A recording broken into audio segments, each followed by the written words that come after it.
성경 보겠습니다. 하나님의 말씀 신약성경 에베소서 2장 1절입니다.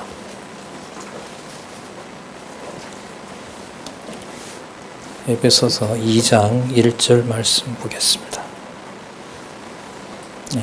제가 읽겠습니다. 너희의 허물과 죄로 죽었던 너희를 살리셨도다.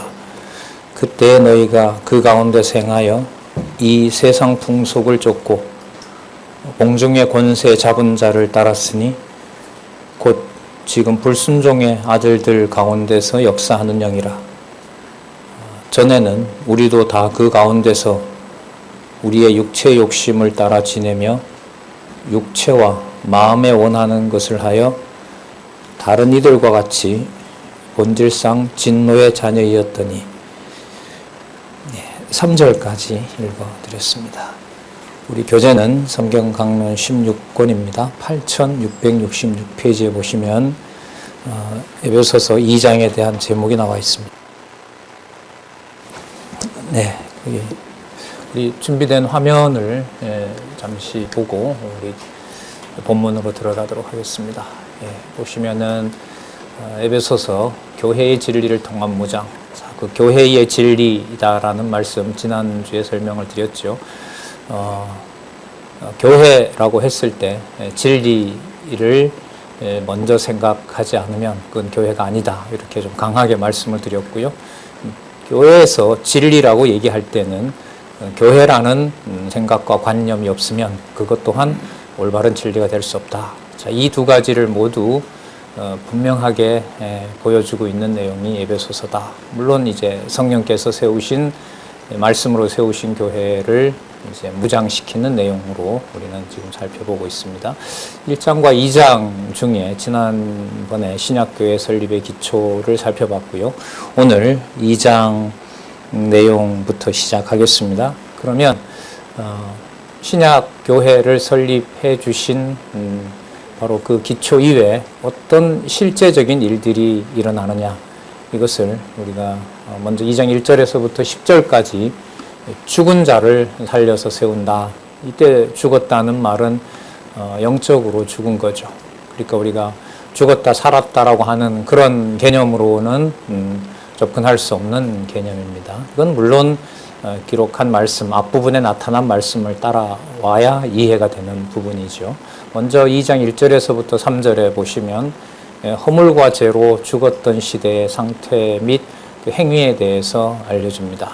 그리고 그 상태와 그 행위를 알려준 다음에 이게 살아나야 된단 말이죠. 아니면 교회의 성도가 될 수 없기 때문에, 그래서 죽은 자들을 살리는 바로 아주 중요한 그 원인과 그리고 그 결과, 또 왜 그렇게 살리는지에 대한 목적을 알려주고요.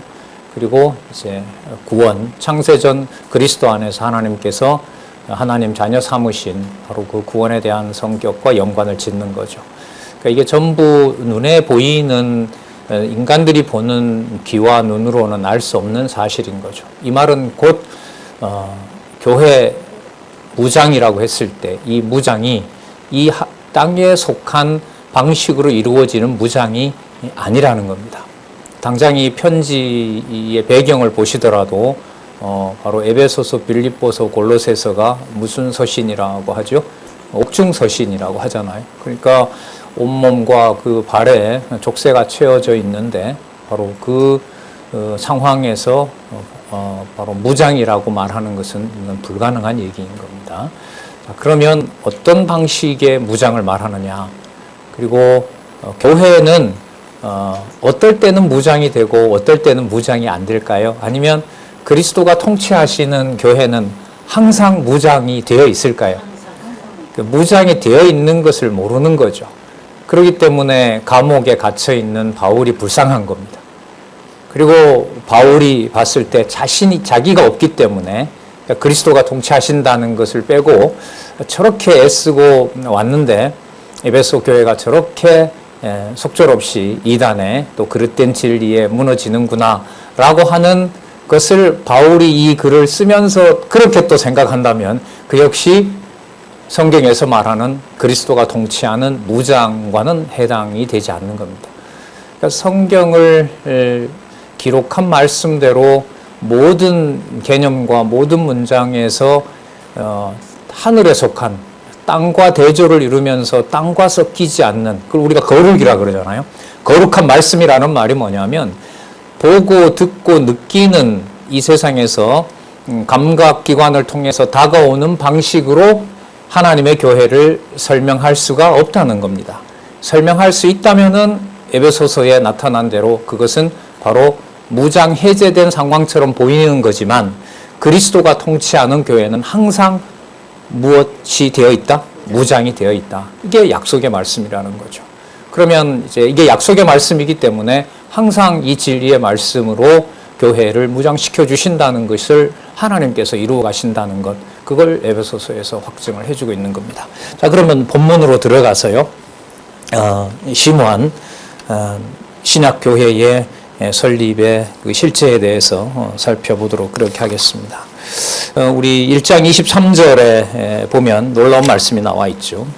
교회는 그의 몸이니, 그리스도의 몸이니 만물 안에서 만물을 충만케 하는 자의 충만이니라. 그러니까 만물 위에 교회가 있다고 했잖아요. 그럼 만물에 꽉 차 있는 것이 현상적으로 보면 전부 에베소 교회보다 더 월등한 이방인의 풍습이고 이방의 권력이고 이렇게 보인다 하더라도 그 안에 꽉 차 있는 것이 현상적으로 그렇게 보여도 그 이외에 교회가 있기 때문에 그리스도가 왕으로서, 그리스도가 자기 백성에 대해서는 속죄주로서, 제사장으로서, 또 어떤 세상 풍조에도 따라가지 않는 말씀을 전하는 선지자로서 살아 계시기 때문에 눈으로 볼 때, 귀로 들을 때 비진리가 꽉 차 있는 것처럼 보이지만은 거기에 그리스도가 통치하시는 교회이기 때문에 누구의 능력이 충만한 거겠습니까? 그리스도의 능력과 하나님의 능력이 충만한 거죠. 그러니까 이 비밀이라는 말이 에베소서에 많이 나오죠. 그 비밀의 경륜은 두 가지를 포함합니다. 구체적인 대상이 있어야 돼요. 왜? 집 짓는다는 말이거든요. 구체적인 형태로 이루어진 것이어야 돼요. 그리고 동사는 뭐냐 하면 관리하시는 거예요. 그러니까 하나님께서 지으시는 집, 그게 바로 뭐겠습니까? 교회거든요. 그리스도가 머리로 통치하시는 것이 바로 교회잖아요. 하나님의 집, 디모데후서에 나오죠.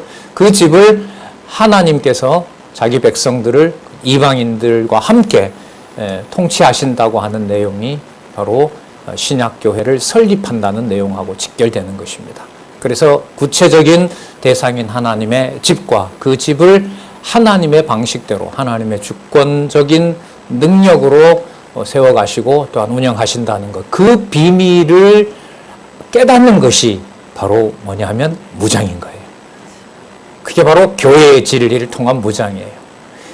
그래서 어떤 다른 부분도 그렇지만 특히 에베소서는 이 무장과 관련된 것과 연관을 해서 보시게 되면 그 연결하는 접속사를 유의하셔서 보셔야 됩니다. 그러니까 이게 매일 하루에도 몇 번씩 확인하면 좋겠지만 또 하나님께서 그 여건을 또 따로따로 주시니까요. 기록한 말씀을 읽어 나갈 때 그 연결고리가 무엇인지를 주의하시면서 계속해서 이어가야 가끔 비유 드리잖아요. 야곱이 꿈에서 본 어디로 올라가는 사닥다리가 있었어요. 하늘에 올라가는 사닥다리. 거기서 하나님의 사자들이 약속을 보존하신다는 거, 지금 도망을 가지만 그 사닥다리를 본 것처럼 이 진리의 말씀의 연결고리를 그대로 유지해 가는 것, 그것이 바로 우리 성경 공부하는데 매우 중요한 겁니다. 자, 그러면 2장 1절에서부터 3절 먼저 허물과 죄로 죽었던 시대의 상태 및 행위에 대해 알려주는 내용을 한번 볼게요. 아까 좀 살펴봤는데 허물과 죄로 죽었습니다. 이때 허물은 이제 드러난 실질적인 범죄인 거죠. 그 표면적으로 보면 유대인들과는 전혀 다른 방식으로 살아가는 겁니다. 그러니까 하나님과 전혀 무관한, 이건 이제 율법에 대한 기준으로 보면 외형적으로 보면 그런 거고요. 내적으로 보면 그 로마서에서 살펴봤던 대로 유대인이든 이방인이든 다 누가 누구에게 법이 되는 거예요? 자기가 자기에게 법이 되는 거죠. 그래서 선과 악의 모든 기준이 누가 되는 겁니까? 자기 자신이 되는 거죠. 그게 바로 근본적인 죄란 말이죠. 그런 것들이 표면적으로 다 드러나는 것이 바로 허물인 겁니다. 그러니까 이런 그 죄와 이러한 범죄에 대한 규정은 성경 밖에는 없는 겁니다. 그러니까 이게 눈에 보이는 방식으로 그리스도의 몸된 교회를 평가한다는 것이 그리스도가 세워주신 이 무장을 해제하는 그야말로 범죄가 되는 거죠. 그러니까 사도 바울이 뭔가를 새롭게 알려주기 위해서 쓴다는 것보다 본래 하나님께서 지어놓은 집이 어떤 것이고 절대로 무너질 수 없는 하나님의 통치다라는 사실을 알려주는 데 있는 겁니다. 그걸 듣기 싫은 자들은 무장해제 당하는 것이고 택한 백성이 아니라면 버려지는 거고 대적자가 되는 거고요. 이 말씀을 이 감옥에서 쓸 때였으니까요. 에베소서가 점점 에베소 교회는 사도 바울을 버리고 있을 무렵이죠. 이 편지를 보냈다고 해서 회복이 되질 않아요. 그 문헌으로 보면 디모데 후서 가면 아시아 교회가 어떻게 했다 그랬죠? 다 버렸다 이렇게 나오거든요. 근데 지난번 말씀드렸습니다만 요한계시록에 가면 예루살렘이 망한 후 35년이 되면 다시 에베소 교회에 대해 편지를 사도 요한을 통해서 또 보내는 이 놀라운 일이 벌어지는 겁니다. 그 표면적으로 볼 때는 보이지 않는 거죠. 요한계시록의 내용을 아시겠지만 하늘에 준비되어 있는 새하늘과 새 땅의 기준으로 에베소 교회에 면류관을 받는다는 약속을 해주시는 겁니다. 그거는 눈에 보이는 것으로 교회를 더더욱 평가할 수 없는 겁니다. 자, 어쨌든 이런 과정으로 역사적으로 존재했던 이 에베소 교회에 대해서 하나님께서 하나님의 교회를 그리스도 안에서 선택하시고 어떻게 무장시켜 가시는지 이제 살펴보도록 그렇게 하겠습니다. 자, 허물과 죄로 죽었던 너희를 살리셨도다. 무장과 관련이 되는 거죠. 자, 2절 그때에 허물과 죄로 죽었던 그때에 그 가운데 행하여 허물과 죄 가운데 행하는데 그게 바로 뭐냐면 이 세상의 시대를 쫓아가는 겁니다. 이때 이 세상이라는 개념이 나오죠. 이 세상 개념은요, 이 성경에 나오는 근거가 있어요. 이게 어디냐면 요한복음이에요. 요한복음 3장 16절 잘 아시죠? 예, 거기 세상이라는 말이 들어있잖아요. 그래서 요한복음을 보실 때는 세상이 두 가지입니다. 그리스도께서 구원하는 대상으로서 세상도 있고요. 그리스도께서 심판하는 대상으로서 세상도 있는 겁니다. 지금 이 맥락은 어딜까요? 세상의 그 시대를 그냥 따라갔다 이 말이거든요. 이건 어떤 걸까요? 죄와 허물로 지배당하는 세상을 말하는 겁니다. 자, 이방 백성들이 율법과 전혀 상관없이 하나님의 법과 상관없이 따라가는데 이걸 어떻게 표현하냐면 그 다음에 볼까요? 무엇의 권세 잡은 자를 따랐다 그래요? 예, 공중의 권세 잡은 자를 따랐다라고 얘기합니다. 그러니까 이게 무슨 사건이 아니에요? 로마 황제가 아무리 무섭게 보이고 잔혹하게 행동한다 하더라도 그 잔혹함 이상의 공중권세 잡은 자의 통치가 있는 거예요. 이게 이제 요한계시록에 가면 666으로 모아지죠. 짐승권세, 음녀권세, 사단 이 사주를 받아서 이 지상에 있는 하나님의 교회를 사단의 이름으로 박멸하는 자들, 바로 그러한 적대 세력들을 666이라고 우리가 요한계시록에서 확인할 수 있는데 공중권세 잡은 자를 따랐다는 겁니다. 이제 이 주석에 나와 있죠. 둘째 날 지었던 궁창까지 하나님께서 타락함으로 사단에게 줘버린 거예요. 이게 공중권세 잡은 자입니다. 그러니까 우주 만물을 우리가 지금 사용하는 개념으로 보면 우주 만물은 하나님께서 하나님 통치 아래 있습니다. 분명히. 그러나 우주 만물을 그리스도가 완전히 회복하실 때까지는 하나님의 악한 날에 악한 자로 쓰기 위해서 어디에다 맡겨놓으셨다? 공중 권세 잡은 자에게 맡겨놓은 겁니다. 이것도 눈으로 확인할 수 있는 게 아니죠. 엄청난 그 왜 버블 망원경보다 더 좋은 망원경이 나왔다잖아요. 그리고 슈퍼컴퓨터가 나왔고, 그러니까 상상할 수 없는 세계까지 과학기술이 막 도달하는 시대에 살고 있잖아요. 그걸 통해서 뭐 빅뱅이라고 하는 그 가설, 그것을 실제로 과학적으로 입증하는 것처럼 보인다 하더라도 그 내용을 통해서 하나님 살아계신 인식은 할 수가 없는 겁니다. 왜요? 공중권세 잡은 자에게 맡겨져 있기 때문에. 그러니까 진리의 말씀이 얼마나 위대한 것인가는 바로 이 공중권세를 잡았다는 이 주석을 읽어보시고 이 공중이 무엇을 의미하는지를 살펴본다면은 만물 위에 교회가 있다. 그리고 교회를 그리스도가 통치한다고 하는 이 개념이 얼마나 우주적이고 얼마나 위대한 그 하나님의 사역을 보여주는지를 알 수가 있다고 봅니다. 자, 공중권세 잡은 자. 뒤에 가면 이 공중권세 잡은 자들에게 하나님께서 하나님의 지혜를 알려주시는데 그 하나님의 지혜의 실체가 바로 뭐냐 하면 형편없어 보이는 에베소 교회가 누가 창세전에 확정해 놓은 누구의 집이다? 하나님 여호와께서 창세전에 확정해 놓은 하나님의 집이다. 그러니까 여러분 이 큰 이 개념과 이 크게 그려지잖아요. 그림이 지금 공중에다 이 지금 성령께서 여러분들과 제 마음을 어떻게 감동하는지 그건 성령께서 하시는 거지만 성경을 이렇게 같이 따라가잖아요. 공중권세 잡았다라고 하는 이 피조 만물의 모든 통치 아래 허물과 죄로 죽은 바로 인간 세상을 그리스도가 통치하시고 바로 상상할 수도 없는 바로 그리스도의 통치가 2000년 전이나 지금이나 앞으로 계속 펼쳐진다는 이 개념을 성령께서 여러분들에게 깨닫게 하실 것이고 저에게 깨닫게 하지 않으면 이건 그야말로 공허한 소리가 되는 거죠. 그러니까 이 신학으로 출발했다가 철학이나 어떤 신비주의로 빠지는 이유가 제가 철학을 공부해서 이제 느끼는 건데 온몸으로 느끼는 거죠. 이런 개념들을 만나서 말로는 그럴듯하게 하고 믿음을 주지 않잖아요. 그럼 여기서 넘어져요. 그야말로 뭐가 되느냐? 공허한 이제 관념을 만들게 되고 그게 여러분 철학에서 말하는 형이상학입니다. 그러니까 형이상학은요 말은 돼요. 논리적이기 때문에. 하지만 그 내용이 채워지는지는 자기도 몰라요. 그러다 보니 자기중심적으로 공중권세 잡은 이 세력에 그러니까 이게 과학을 지배한다고 보면 되겠죠. 수학을 지배하는 거고 그러니까 수와 어떤 물질 세계를 인간이 파악할 수 있는 그런 개념으로 포착하고 보이는 것과 보이지 않는 것을 논리적인 언어로 만들어내는 것. 여러분 이게 철학입니다. 예. 동양 철학, 서양 철학, 뭐 불교도 마찬가지죠. 그 모든 철학의 우리 헛된 속임수라고 하잖아요. 그 속임수라는 게 결국은 거머쥘 수 없는 것들을 자신이 거머쥐고자 하는 인간의 죄성이라고 할 수가 있습니다. 자, 뒷부분 이런 부분들이 또 나오는데요. 그때 가서 또 보도록 하고, 자, 그걸 이 지상의 역사와 바로 연결을 시킵니다.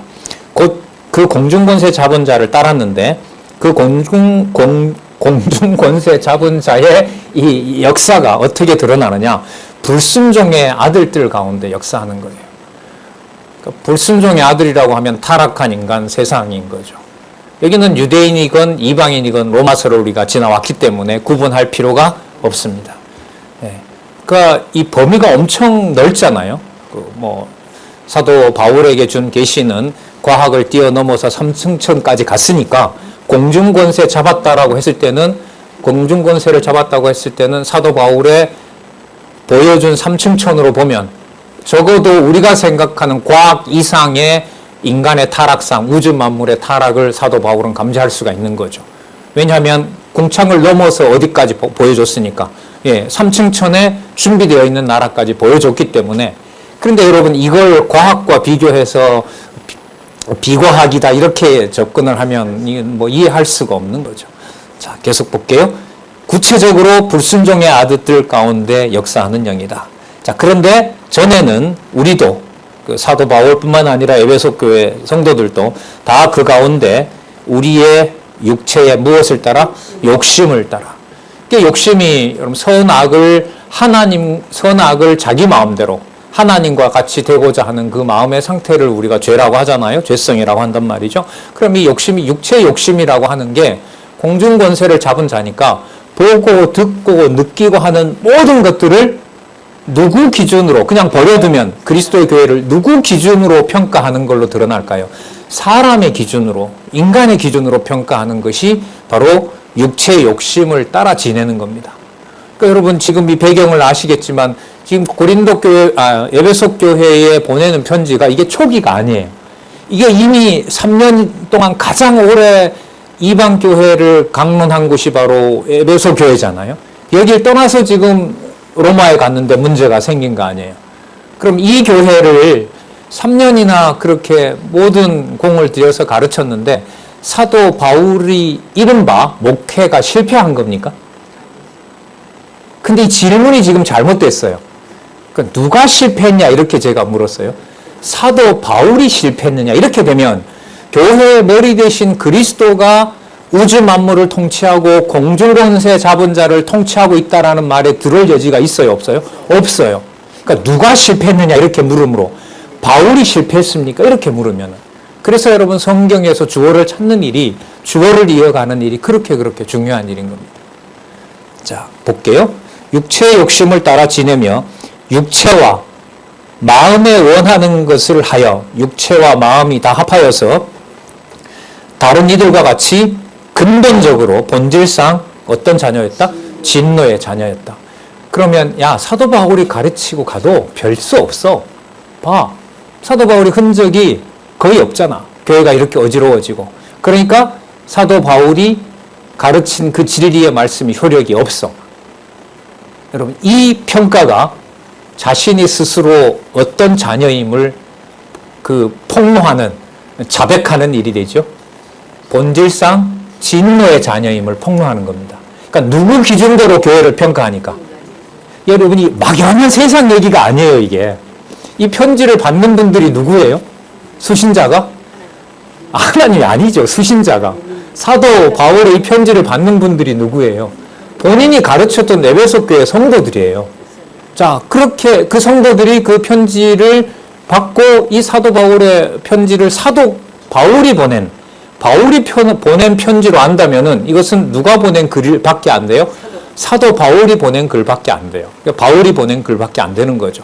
그러니까 본질상 진노의 자녀라는 게 막연한 타락 상황을 말하고 이게 아니에요. 그러니까 그리스도가 세상을 통치하시고 세상 위에 교회가 있고 그것이 하나님의 영광을 드러내는 그 사건으로 보지 않고 우리 기준으로 바울이 목회했어도 소용없다라고 말하는 그 말이 누구의 자녀임을 고백하는 일이라고요? 여기 나와 있는 대로 본질상 누구의 자녀이다 내가? 심판받고 있다는 거예요. 그럼 누구 마음대로 교회를 평가하니까? 그렇죠. 바울이 해도 필요 없잖아. 봐. 교회가 이 모양 이 꼴이 됐어. 거짓 지도자들은 이걸 이용하겠죠. 이걸 이용하죠. 자, 그래서 이게 막연한 개념이 아니라는 거. 그러면 여러분 에베소 마지막 부분에 가서 6장 10절 12절에 가서 하나님의 전신갑주를 입으라는 말하고 본질상 진노의 자녀라는 것하고 관계가 있어요, 없어요? 너무너무 있는 거죠. 자기 기준대로 그리스도의 몸된 교회를 평가하는 것이 본질상 진노의 자녀이거든요. 그럼 그건 인간의 속성인 거죠. 누구의 육체와 마음을 따라 평가할 수밖에 없어요, 인간은. 자기 기준의 육체와 마음을 따라 평가할 수밖에 없어요.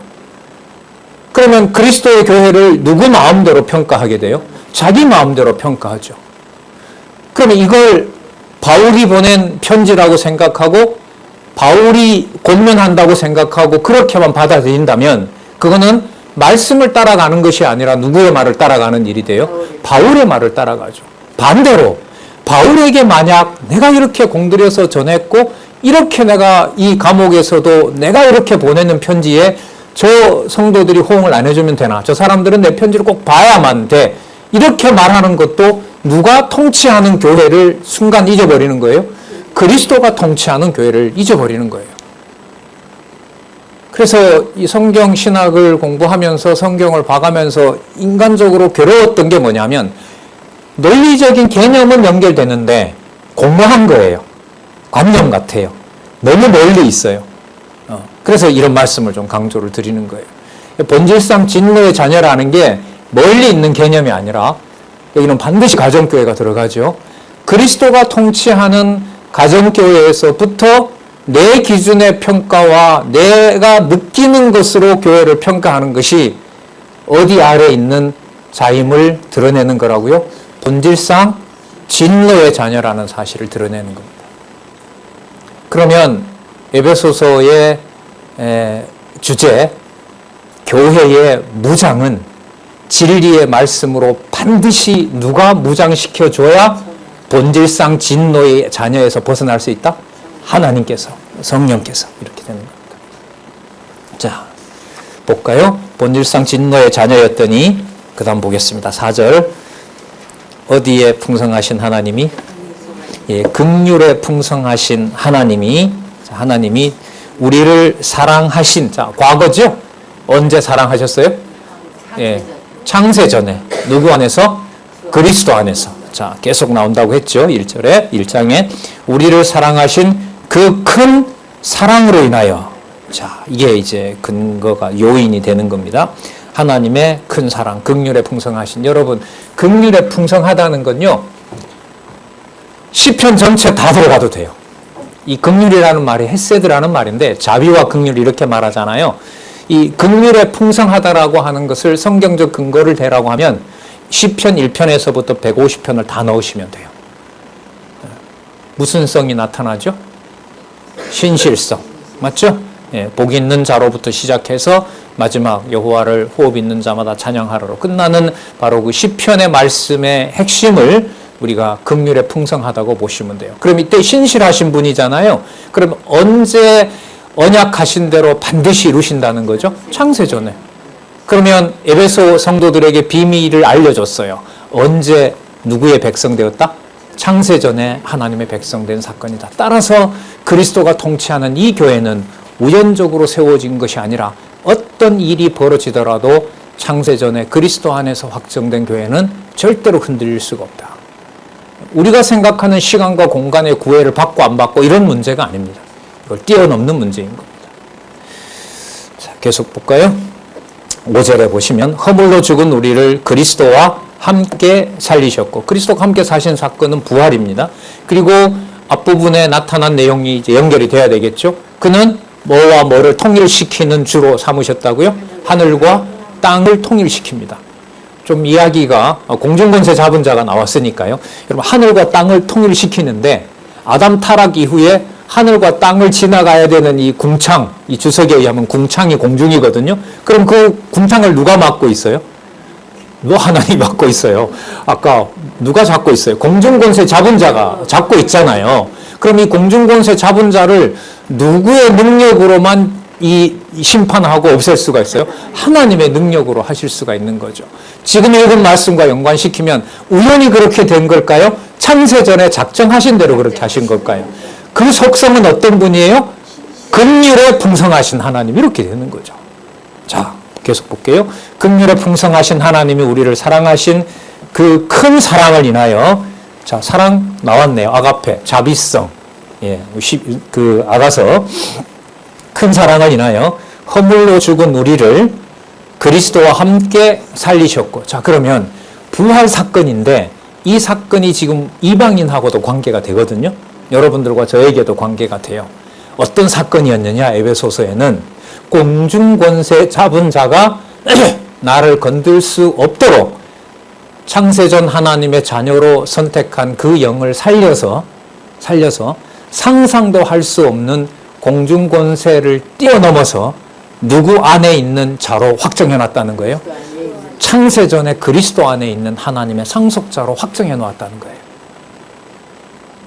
여러분, 제가 바르게 인도를 했다면 이 관념으로, 이 생각으로 가정에 그게 육체적인 형제든 친척이든 다 초월해서 함께하는 지체를 대하는 것과 이런 관념 없이 그냥 교회에서 알고 지내는 선후배로 보는 것과 차이가, 여러분, 어느 정도 차이가 날까요? 네, 비교할 수 없는 거죠. 그래서 여러분, 그 비밀이 육의 몸을 가지고 이방인으로 태어났지만 그리스도가 부활하실 때 이 기록에 의하면 어디와 어디를 통과하는, 통일을 시키는, 하늘과 하늘에 있는 이 육체적인 몸, 별 볼 일 없는 육체와 이 마음, 사악한 마음을 공중권세가 지배하지 못하도록 첫 아담이 내어줬던 그 통치권을 누가 회복하신 사건이다? 그리스도가 회복하신 사건이 바로 교회입니다. 그 교회의 진리를 아는 것이 바로 무장입니다. 그럼 지금 말씀드린 게 무장이 맞죠? 누가 잡을 수 없다는 사실을 깨닫게 된 거예요. 그렇죠. 공중권세 잡은 자가 죽이더라도 로마서에 다 나왔습니다. 사망이나 생명이나 누가 그리스도의 사랑에서 하나님의 사랑에서 우리를 끊으리요 나왔으니까요. 예. 여러분 이게 교회입니다. 그러나 이런 관점으로 뭐 교회론을 공부하고 해봤지만은 많은 신학자들이 이런 내용들을 잘 짚지를 않습니다. 왜냐하면 이게 인간적으로 말하면 안 잡히거든요. 잡히질 않거든요. 뭔가 실물로 구체적인 개념으로 증명을 해가야 되는데 여러분 이걸 읽고 다른 사람의 논리를 여기다 섞으면서 연결고리가 만들어질까요? 안 만들어질까요? 안 만들어져요. 그래서 아까 말씀드렸잖아요. 에베소서는 어떤 다른 부분보다 중간중간에 우리말로 번역되어 있는 그 연결고리 접속사를 유의하셔야 됩니다. 자, 계속 보겠습니다. 또 함께 그리스도와 함께 살리셨고 너희가 은혜로 구원을 얻은 것이라. 자, 6절 은혜를 강조합니다. 6절 또 함께 일으키사 그리스도 예수 안에서 여기 보세요. 함께 어디에 앉히셨어요? 네. 이게 여러분들과 저와 관계가 있어요, 없어요? 있었으면 좋겠어요? 믿어지지 않으니까? 이게 어떻게 여러분 눈에 보는 현상적인 얘기로 할 수 있어요? 그러니까 그리스도가 부활하실 때 우리가 그리스도 예수 안에서 그리스도와 함께 어디에 앉았다고요? 어디에 방해를 뚫고? 공중권세 잡은 자의 방해를 뚫고 그걸 다 박멸하고 어디에 앉았다는 거예요? 하늘에 앉혔대요. 이게 여러분 출생의 비밀입니다. 참, 비밀의 경륜 이런 말씀이 이제 에베소서에 나오는 겁니다. 함께 하늘에 앉히시니 이는 자, 왜 그렇게 하려는 것이냐 하면 그리스도 예수 안에서 여러분 계속해서 누구 안에서 나와요? 그리스도 예수 안에서. 왜냐하면 앞부분에 하늘과 땅을 통일시키신 주로 누구를 세웠으니까? 그리스도를 세웠으니까. 아까 공중권세 잡은 자를 누구 아래 두셨으니까? 그리스도의 통치 아래 두셨으니까. 그러면 공중권세 잡은 자가 에베소 교회 바울의 강론을 듣던 자를 전부 다 거짓 지도자로 바꿔버리면 사도 바울의 목회는 실패한 겁니까? 현상적으로 보면 사도 바울은 실패했죠. 하지만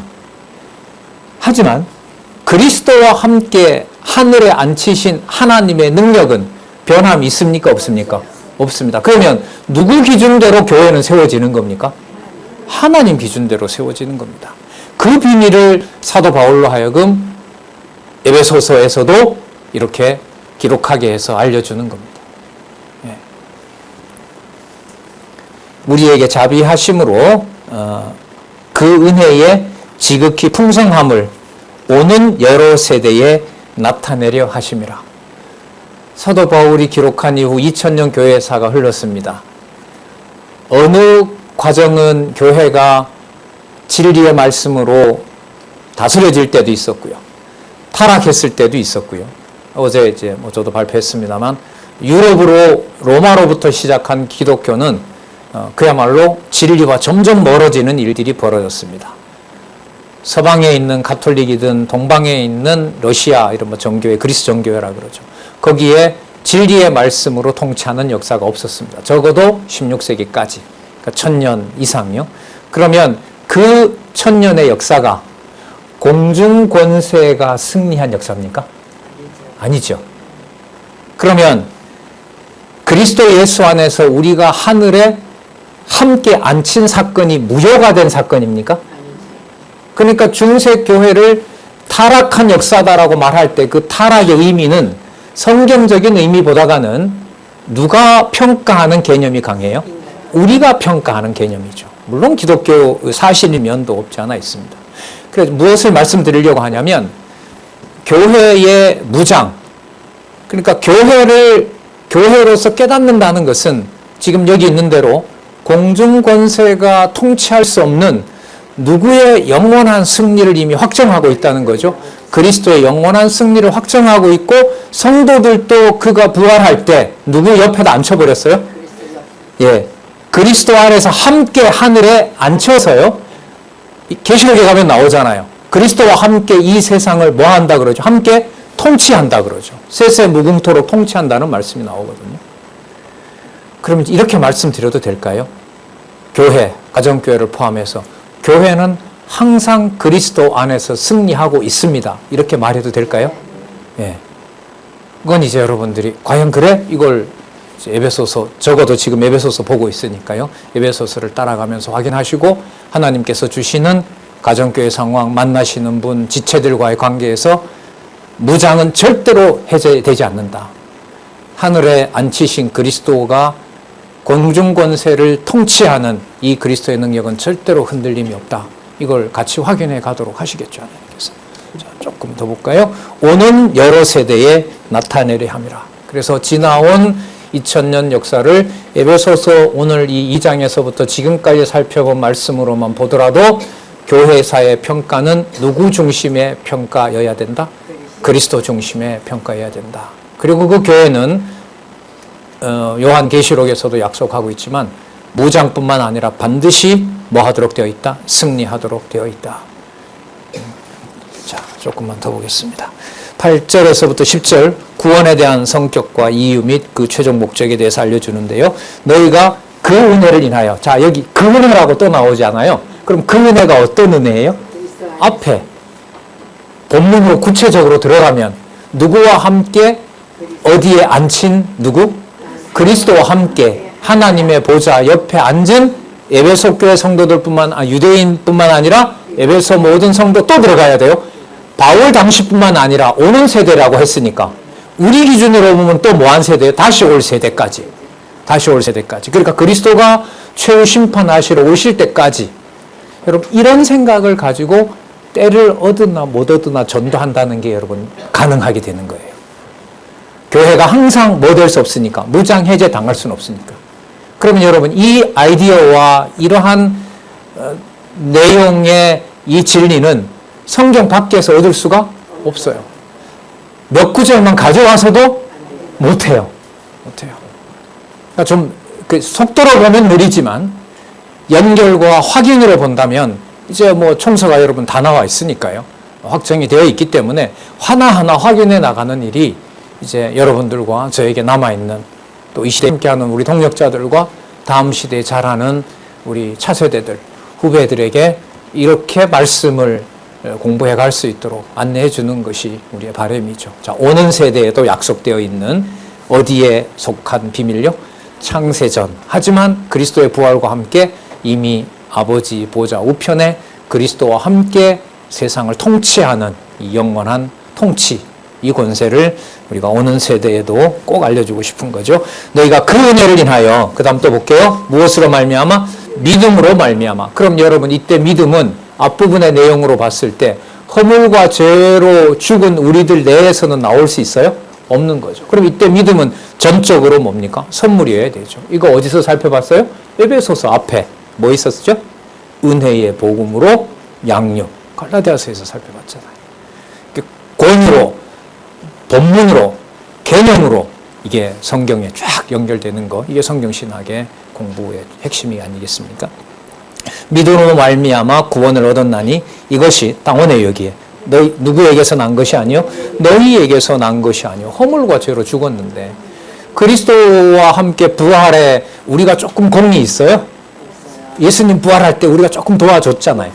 기도도 해주고 말이 안 되잖아요. 웃으시잖아요. 그렇다면 우리에게서 난 것이 아니라는 겁니다. 그러면 여러분 바울이 배신감을 느낀다 하더라도 배신감을 느끼는 것 그 자체를 조금이라도 드러낼 수 있을까요? 없을까요? 없어요. 없습니다. 왜냐하면 바울에게서 난 것이 아니요 누구의 선물이니까? 하나님의 선물이니까. 하나님의 선물이니까. 그러니까 가정교회가 뭔가 피부로 온정을 가지고 살아가는 것은 극히 여러분 누구 중심적이에요? 우리 중심적이에요. 그러나 지금 사도 바울과 에베소 교회 성도들을 만날 수 없게 하고 바울은 바울대로 고린도 교회 성도들은 성도대로 어려움에 겪게 하면서 그럼 하나님의 통치가 포기됐느냐? 하나님이 통치를 포기하셨느냐? 그게 아니죠. 이 땅에 서로 가지는 감정을 다 떼어놓고 그 영혼을 어디로 데리고 가서 합쳐버려요? 아버지 우편 그리스도 안에서 살리실 때 데리고 가서 하늘에 가서 합쳐버려요. 어디에서는 합치지 못하게 하고 땅에서는 분리해놓고 감옥 가게 하고 이 진리를 여러분 성경을 따라가지 않고 어떻게 아냐는 겁니다. 네. 자, 9절에 계속 설명이 됩니다. 당연하죠. 행위에서 난 것이 아닌 이는 누구든지 뭐 하지 못하게, 예, 결국 바울로 하여금 자랑하지 못하게 하네요. 왜요? 고린도 교회가 위험에 처하게, 아니 에베소 교회가 위험에 처하게 했으니까. 여기서 이런 걸 깨닫게 하는 거죠. 자, 10절. 누구든 자랑치 못하게 하니까 그리스도와 함께 창세전에 선택한 백성을 부활과 함께 아버지 우편에 앉게 한 그 일은 누구의 자녀이고 누가 낳은 자라는 비밀을 알려주는 겁니까? 하나님의 자녀임을 알려주는 겁니다. 그래서 10절입니다. 우리는, 에베소 교회 성도들은 누구의 만드신 바라? 그의 아버지의 만드신 바라. 어떻게 만드셨나 볼까요? 누구 안에서? 다시 나오죠? 그리스도 예수 안에서. 무슨 일? 선한 일. 그럼 누가 보실 때 선한 일? 하나님이 보실 때 선한 일. 아까 모두 허물과죄로 죽었으니까 이 땅에서는 뭘 찾을 수 없어요? 선을 찾을 수 없어요. 그러니까 여러분, 이 교회라는 게 얼마나 크리스탈과 같은지 한번 보세요. 이 에베소서 시작할 때 흠과 뭐와 뭐가 없도록, 흠과 티가 없도록 했죠. 그러니까 깨끗한 크리스탈에 어떤 흠과 점도 만들 수 없도록 한 작품이 여러분 뭐냐 하면 교회예요. 자, 계속 볼까요? 그리스도 예수 안에서 하나님이 기뻐하시는 선을 위하여 어떻게 했어요? 지으심을 받은 자예요. 누가요? 여러분들과 제가. 다음에 오는 세대들이. 지으심을 받은 자니 이 일은 다시 또 나옵니다. 누가? 하나님이 준비하셨어요. 은혜의 선물이라고 했잖아요. 언제 준비했어요? 전에. 창세 전이겠죠. 그리스도 예수 안에서 예비하사 우리로 누구 안에서? 그 가운데서 그리스도 예수 안에서. 왜 그리스도 예수 아니죠? 아까 1장 마칠 때 하늘과 땅을 통일시키고 공중 권세 잡은 자를 부활을 통해서 전부 진멸했기 때문에. 맞죠? 네. 그 가운데서 뭐하게? 행하게 하려 하심이라. 이게 교회입니다. 이게 우리의 육신의 몸과 함께 시작해서 무한한 은혜로 지금까지 진리의 말씀을 떠나지 않게 하고 가족을 포함하지만 가족관계를 뛰어넘어서 어디에서 하나로 만드시는? 하늘에서 누구의 보좌와 함께? 하나님의 통치 보좌 옆에서 그리스도와 함께 우편에서 통치력의 찬양을 보내는, 그 여러분 계시록에 가면 24장로들이 뭐 합니까? 찬송하죠. 찬송하고 뭘 다 벗어요?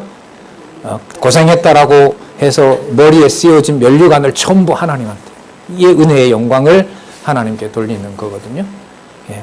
그 삶이 여러분들과 저에게 흔들릴 수 없는, 절대로 흠과 티가 없도록 거룩하게 된 영혼으로만 볼 수 있는, 진리의 말씀으로만 볼 수 있는 하나님의 교회입니다. 절대로 무너질 수도 없고 건드는 것은 어리석지만 하지만 인간의 몸이라 때로는 이 교회에 대해서 대적하고 정죄하고 다시 돌아서서 또 눈물 짓고 후회하고 다시 또 말씀으로 돌아오게 하는 그 일들이 지속적으로 매일의 양식처럼 우리들에게 주어져 있습니다. 너무너무 다행스럽고 행복한 바로 은혜의 선물을 저희들이 받고 있다고 봅니다. 예, 오늘 여기까지 하고요. 2장 11절부터 자, 드디어 이제 이방인의 이 정체를 하늘 보좌의 우편에 계신 그리스도의 통치와 연결시켜주는 내용이 2장 11절입니다. 궁금하신 것은 정심을 굶으시면서라도 보셔도 아무 누구도 말리지 않는다는 거. 네. 기도하겠습니다. 하나님 아버지 감사합니다. 너무나 심오하고 말로 표현할 수 없고 기록한 말씀을 그대로 따라가야만 다다를 수 있는 이 거룩한 말씀, 생명의 말씀을 주셔서 하나님 너무나 감사합니다. 저희 사랑하는 동역자들과 지체들, 어떤 여건 무슨 상황에서라도 진리의 말씀에서부터 벗어나거나 진리의 말씀을 대할 수 없는 상황이 되지 않도록 하나님 이 시간 다시 간절히 간구합니다. 지켜주시고 보호해 주시기를 예수님의 이름으로 기도드렸습니다. 아멘.